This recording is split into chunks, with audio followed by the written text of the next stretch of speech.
Minsan sa mga ginagawa nating biyahe, hindi mo alam kung ano ang sasalubong sa'yo. Pero ang sigurado, kapag pinili mong lumiko, papunta sa pinakadulo, ibang klaseng tanawin ang naghihintay sa'yo. Ito ang Tagong Paraiso ng si Roma. Pero bago natin narating to, ito muna ang ating kwento. Nagsimula ang ating biyahe sa Naga City. At syempre, tikim muna ng kinalas, isang lokal na putahe mula sa probinsya ng Camarines Sur. Habang binabaybay natin ang daan, sinalubong tayo ng kalsadang nababalot ng mga puno ng nyog. Berde ang paligid, presko sa mata. Sa bayan ng Tinambak, napastop over tayo.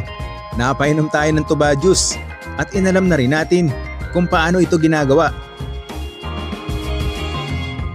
At pagdating sa Siruma, off-road agad ng bumungad. Pero sulit dahil sa dulo ng daan, naghihintay ang tanawin at katahimikan.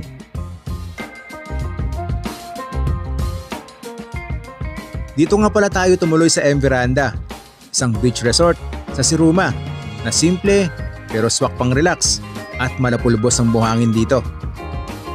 At kinabukasan, oras na para libutin ang Siruma.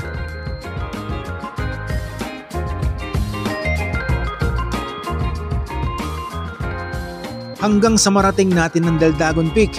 Matarik, mabato, challenging talaga ang pag-akyat dito.